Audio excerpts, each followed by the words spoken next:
আমরা ভুলে যাই সময় কখনো এক জায়গায় দাঁড়িয়ে থাকে না। যেমন সকালে সূর্য ওঠে, বিকেলে অস্ত যায়। সুখ দুঃখ শক্তি দুর্বলতা সবই আসে যায়। তুমি আজ ক্ষমতাবান, প্রভাবশালী, হয়তো তোমার কথাতে মানুষ থরথর করে কাঁপে।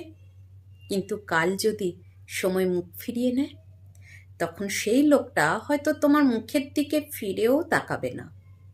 একটা গাছ থেকে লক্ষ লক্ষ দেশলাই কাঠি তৈরি হয়, কিন্তু একটা দেশলাই কাঠি হাজার গাছ জ্বালিয়ে দিতে পারে।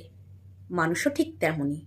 একটা ভুল সিদ্ধান্ত, একটা অহংকার, একটা অন্যায় মুহূর্ত সমস্ত অর্জন ছাই করে দিতে পারে।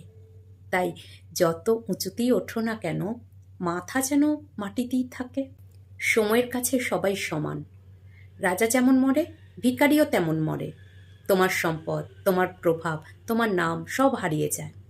সময়ের সামনে শুধু কর্মটাই টিকে থাকে।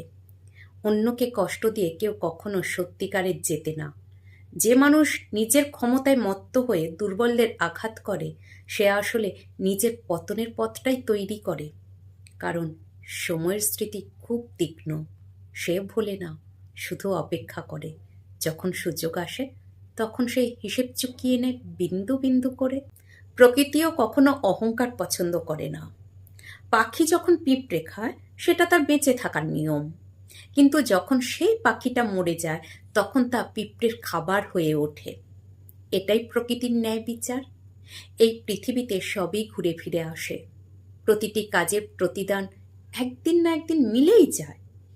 তাই জীবনে যতদিন পারো কাউকে কষ্ট দিও না। যাকে তুচ্ছ ভাবছ, সেই হয়তো একদিন তোমার পরিত্রাতা হবে। সময় কারোর জন্য থেমে থাকে না, কিন্তু সময়ের সামনে নত হওয়া মানুষই টিকে যায়। আজ তুমি শক্তিশালী, ঠিক আছে, কিন্তু মনে রেখো, সময় তোমার থেকেও অনেক বেশি শক্তিশালী।